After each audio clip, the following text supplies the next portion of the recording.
تعلیم کا سب سے پہلے اللہ نے حکم دیا، اور اسی کو پہنچانے کے لیے اللہ نے اپنی ذمہ داری ڈالی کہ ان کو پیغام کو پہنچاؤ۔ آج ہمارا نظریہ کیا ہے؟ ہم سمجھتے کس کو کیا ہے اور کیا سمجھتے ہیں، ہمارے جو فکر ہے وہ کیا ہے؟ میں اس کو ذرا سے جو ہے اس کی وضاحت کروں۔ فکر کیا ہے؟ اللہ کے رسول کی ذمہ داری، اللہ کے رسول صلی اللہ علیہ وسلم ایک مرتبہ مسجد میں تشریف لائے، دیکھا کہ کچھ لوگ ذکر میں مشغول ہیں، کچھ لوگ مذاکرہ کر رہے ہیں، علمی مذاکرہ کر رہے ہیں۔ آپ تھوڑی دیر توقف کیے اور علمی حلقے کے اندر آپ بیٹھ گئے، اور پھر فرمایا انما بعثت معلما، مجھے اللہ نے معلم بنا کر بھیجا ہے، سکھلانے والا بنا کر بھیجا ہے۔ کس چیز کو سکھلانے کی ذمہ داری اللہ نے دی ہے؟ قرآن میں اس کو بھی اللہ نے بیان کیا، بلغ ما انزل الیک من ربک، آپ پہنچائیے جو آپ کے اوپر اللہ کی طرف سے نازل ہوا ہے، آپ اس کی تبلیغ کیجئے، اس کو پہنچائیے۔ کس چیز کی تبلیغ کا حکم ہے؟ اللہ نے جو نازل کیا ہے آپ کے اوپر، اس کی تبلیغ کا اللہ نے حکم دیا ہے، اس کو پہنچائیے امت تک، امت تک پہنچائیے۔ تبلیغ کس چیز کی؟ جس کو اللہ نے نازل کیا، قرآن کا علم، حدیث کا علم، اس کی تبلیغ، اس کی اشاعت کا اللہ نے حکم دیا ہے۔ آج ہمارا نظریہ یہ ہو گیا ہے، تبلیغ ایک مروج، آج کے زمانے میں جو تبلیغ ہے، تبلیغ کے نام سے جو جماعت ہے، آج ہمارا علم سے ناآشنا ہے، معلوم نہیں۔ ہمارا تصور یہ ہے تبلیغ کا مطلب یہ تبلیغ ہے، اور تبلیغ چونکہ نبی کا کام ہے، لہذا تبلیغ کا مطلب یہی ہے، یہی نبی کا کام ہے۔ نبی نے کس کام کو کیا؟ تبلیغ کیا۔ کس چیز کی تبلیغ کیا؟ وہ کس چیز کی تبلیغ، اس کو حذف کر دیا، تبلیغ کیا، لہذا یہ تبلیغ ہے۔ کس چیز کی تبلیغ کا حکم دیا وہ ذہن میں نہیں ہے۔ چنانچہ اس کی وجہ سے آج مدارس کی تنقیص، علماء کی تنقیص، علماء کی توہین، یہ ساری خرابی ہو رہی۔ ہم سمجھ رہے ہیں کہ ہم دین پہ عمل کر رہے ہیں۔ میرے محترم بزرگوں، دوستو، دین اتنا آسان نہیں ہے، ہم نے اس کو مشکل بنا دیا۔ اللہ نے بہت آسان کیا، ہم نے مشکل بنا دیا ہے۔ ہم دینی علم نہیں سیکھتے، ہمیں نہیں معلوم دین ہے کیا۔ ایک مرتبہ ہمارے علاقے سے، اڑیسہ سے ایک جماعت آئی تھی۔ اس زمانے کے اندر دارالعلوم کے شیخ الحدیث حضرت مولانا نصیر احمد خان صاحب رحمۃ اللہ علیہ شیخ الحدیث تھے۔ اس میں میرے کچھ ساتھی تھے، میں ان کو حضرت کی خدمت میں لے گیا۔ عصر کے بعد ملاقات ہوئی، چائے پیے۔ حضرت نے فرمایا کہ دیکھو تم تھوڑا سا وقت لے کر آئے ہو، بہت قیمتی وقت لے کر آئے ہو، اس کو ضائع مت کرنا۔ اب اس عمر کے اندر تم کہاں جاؤ گے سیکھنے کے لیے؟ اب اس عمر کے اندر ایک آدمی رکشہ چلانے والا، ایک آدمی کاشتکار، کسان، وہ مدرسے میں نہیں جا سکتا، تو لہذا کم از کم کچھ چلت پھرت کر کے نماز سیکھ لے، روزہ سیکھ لے۔ اب اس کے بعد علماء سے رجوع کر کے آئندہ کے مسائل، آگے کے مسائل سیکھتا رہے گا۔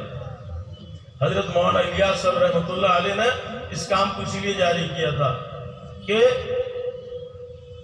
اب یہ جا کر کے اس عمر کے، چونکہ آج امت کی طرف سے جو فریضہ تھا اصل علم کا حاصل کرنا فرض ہے ہر مسلمان پر، اس فرض کے اندر کوتاہی ہو رہی تھی، اور فرض سے لوگ ناآشنا تھے، معلوم ہی نہیں کہ کوئی فرض ہے۔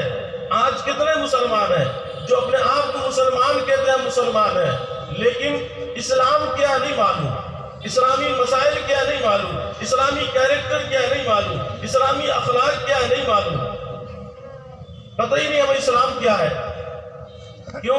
اور نہ سیکھنے کی تڑپ ہے، شوق ہے کہ ہم مسلمان ہیں تو اسلام کو جانا، اسلام کیا ہے، کیا پیغام دیتا ہے، اس کے بارے میں ہمیں کوئی دلچسپی نہیں ہے۔ تو اس عمر کے اندر آدمی نکلتا ہے، تھوڑا بہت دلچسپی پیدا ہو گئی تو اب یہ علماء سے پوچھ پوچھ کر سیکھتا رہے گا، ترقی کرے گا۔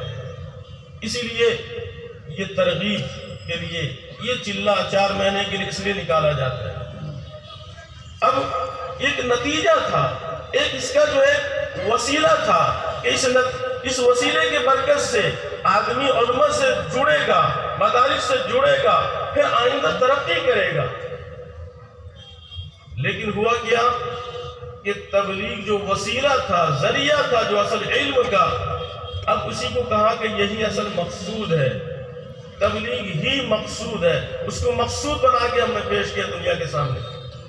چنانچہ جب مقصود ہو گیا تو لہذا نہ مدرسے کی ضرورت رہی، نہ علماء کی ضرورت نہیں، اسی سے اصلاح ہو جائے گی۔ لہذا مدارس کی توہین، مدارس کی تنقیص یہ شروع ہو گئی۔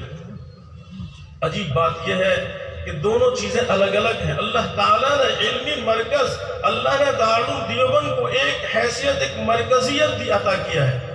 پوری دنیا کے لوگ اگر کسی مسئلے کے اندر شبہ پیدا ہو جاتا ہے، شک پیدا ہو جاتا ہے، پریشان ہوتے ہیں، ساری دنیا کے مسلمان، ان کا ایک ہی مطمع نظر ہے کہ دارالعلوم کا کیا فیصلہ ہے، دارالعلوم کیا فتویٰ دیتا ہے۔ دارالعلوم کو ایک عزت، ایک حیثیت ان کے دلوں میں ہے۔ دارالعلوم کی بات کو ماننے کے لیے ہر آدمی تیار ہے۔ پوری دنیا کے اندر اللہ نے مرکزیت کی شان عطا کی ہے دارالعلوم۔ کیوں نہ ہو؟ دارالعلوم کے علماء ایسے نہیں تھے۔ دارالعلوم کے علماء نے، وہ علماء تھے جو علم کے بڑے بڑے جبال تھے، بڑے بڑے پہاڑ تھے، اللہ نے ایسا نوازا تھا، ایسا نوازا تھا۔ دارالعلوم کی برکت ہے آج روضہ اطہر جو اس شہید سالم شکل کے اندر باقی ہے۔ روضہ اطہر حج کرنے جاتے ہیں، عمرہ کرنے جاتے ہیں، اللہ کے رسول صلی اللہ علیہ وسلم کے روضہ اطہر جو گنبد خضرا آج نظر آ رہا ہے، یہ دارالعلوم کی برکت ہے، کہ دارالعلوم کے علماء کی برکت ہے کہ آج اس شکل کے اندر نظر آ رہا ہے۔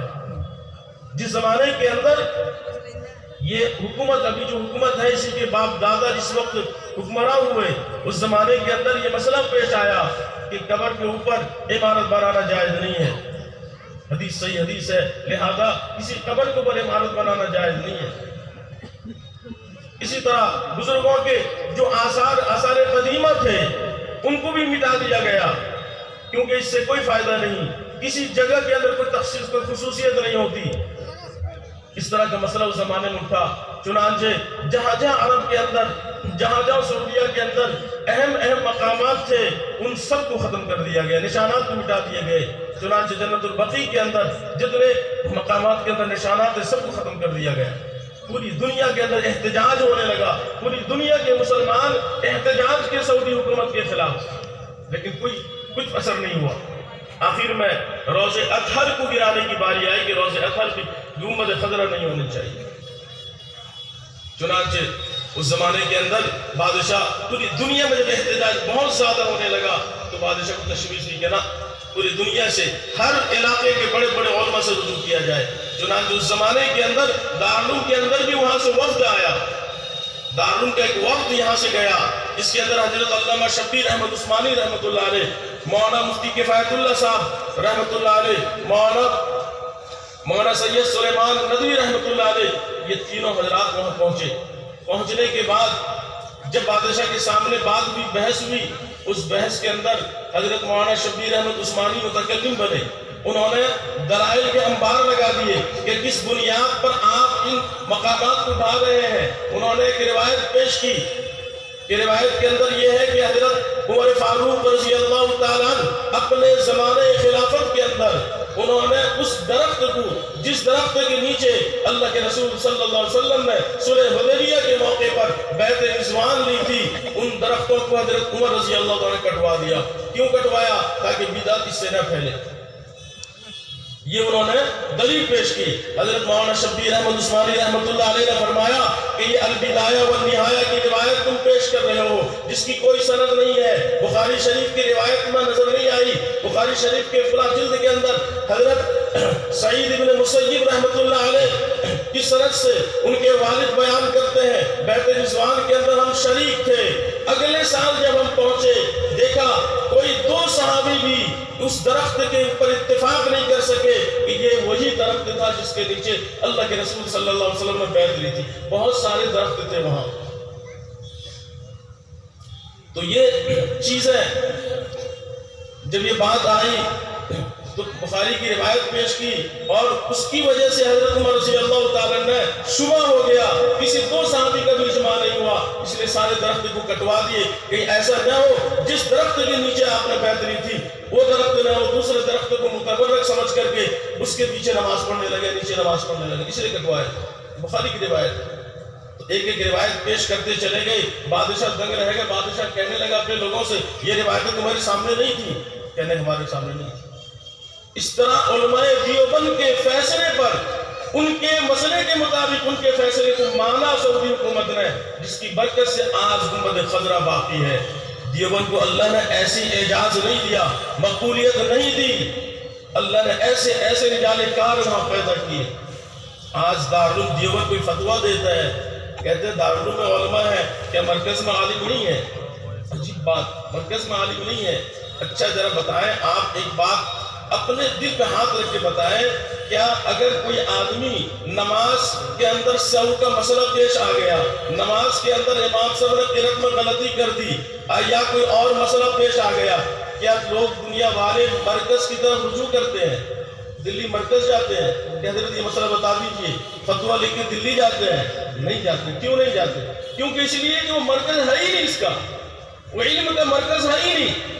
یہ نظام جو حضرت مولانا الیاس صاحب رحمۃ اللہ علیہ نے جو نظام قائم کیا ہے، اس نظام کے مطابق اگر آپ کو یہ کام کرنا ہے تو اس کی یہ مرکز ہے، اس کا یہ ہیڈ آف ڈپارٹمنٹ ہے۔ آپ یہاں سے رہنمائی لے کر کے، یہاں سے آپ اصول لے کر کے، یہاں سے رخ لے کر کے آپ اپنے علاقے میں کام کر سکتے ہیں۔ یہ اس حیثیت سے مرکز ہے۔ مرکز کا یہ مطلب نہیں ہے کہ سارے مسائل سے وہاں رجوع کیا جائے، کوئی نہیں رجوع کرتا، ہر آدمی جانتا ہے۔ تو مسائل کی حیثیت اور ہے، علم کی حیثیت اور ہے۔ دارالعلوم کو جو اللہ نے مرکزیت دیا ہے وہ علم کے اعتبار سے دیا ہے، پوری دنیا اس سے رجوع کرتی ہے دارالعلوم سے۔ کہہ دینا بہت آسان ہے۔ آپ بتائیں کہ حضرت مولانا الیاس صاحب رحمۃ اللہ علیہ عالم نہیں تھے، عالم ہو کر کے انہوں نے رجوع کیوں کیا؟ ایک ایک مسئلہ پیش آتا، مفتی کفایت اللہ صاحب سے رجوع کرتے، حضرت یہ مسئلہ میرے دل میں یہ خیال کھٹک آ رہا ہے کہ ایسا تو نہیں ہے، میرا کام اتنا پھیل رہا ہے کہ استدراج تو نہیں ہے۔ ایک مرتبہ بیماری کی حالت میں حضرت مفتی شفیع صاحب رحمۃ اللہ علیہ عیادت کے لیے پہنچے، دیکھا ڈاکٹروں نے منع کیا، واپس ہونے لگے، خادموں نے منع کر دیا کہ ملنے سے ڈاکٹروں نے منع کیا ہے۔ حضرت دور سے دیکھ کے واپس ہو رہے تھے، حضرت کی آنکھ کھل گئی، نظر پڑ گئی مفتی صاحب پر، فوراً بلایا، بلانے کے بعد میں رونے لگے، کہنے لگے مفتی صاحب میرے زمانے کے اندر یہ کام اتنا پھیل گیا، اتنی مقبولیت حاصل ہو گئی، میں ڈر رہا ہوں کہ یہ استدراج تو نہیں ہے، اللہ ڈھیل تو نہیں دے رہا ہے، اللہ مہلت تو نہیں دے رہا ہے، جا دنیا میں جو کرنا ہے کر لے، اب یہاں پکڑ ہوگی تمہاری۔ اس کو استدراج کہتے ہیں، اللہ کی طرف سے مہلت ڈھیل، کر لے جو کرنا ہے۔ مقبولیت، آج ہماری زبان میں مقبولیت ہے، ہم اس کو مقبول کہتے ہیں۔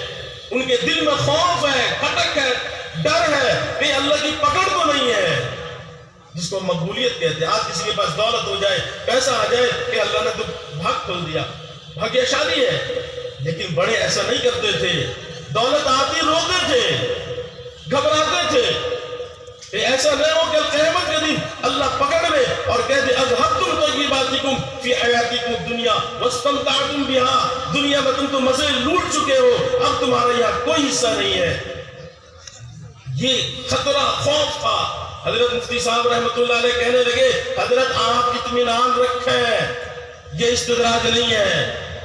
بڑے عالم تھے، کہہ رہے حضرت کیسے معلوم کہ استدراج نہیں ہے، اللہ کی طرف سے مہلت نہیں ہے۔ حضرت نے فرمایا اگر جس کو مہلت ہوتی ہے اس کے وہم و گمان میں نہیں آتا ہے کہ یہ استدراج ہے، وہ تو سمجھتے ہیں مقبولیت ہے، وہ اور ترقی کرتا ہے اور اتراتا ہے اس کو۔ جس کے دل کے اندر خوف ہو، خشیت ہو، ڈر ہو، وہ استدراج نہیں ہو سکتا، یہی دلیل اس کی۔ تو حضرت کو اطمینان ہو گیا۔ تو میرے محترم بزرگوں، دوستو، دارالعلوم کی کیا حیثیت؟ دارالعلوم سے سارے بڑے بڑے عالم دارالعلوم سے رجوع کرتے ہیں۔ دارالعلوم کوئی فتویٰ دے، مسئلہ شرعی مسئلہ، اب اس کو کہہ کے اڑا دیتے ہیں کہ نہیں یہ کیا مسئلہ ہے۔ دارالعلوم کو ساری دنیا نے اعتماد کیا، ساری دنیا اعتماد کر کے سب کی نظر دارالعلوم پر تھی کہ مولانا صاحب ایسا ایسا بیان کر رہے ہیں، یہ کہہ رہے ہیں اپنے بیانات میں۔ سنتے سنتے کب تک آدمی برداشت کرے گا، نظر انداز کرے گا، کرتے کرتے آخر سر سے پانی اونچا ہو گیا، ہر طرف سے دارالعلوم کے پاس لیٹر آئے کہ اب خاموش کیوں ہے، مصالحت کی کوشش کیے، سمجھانے کی کوشش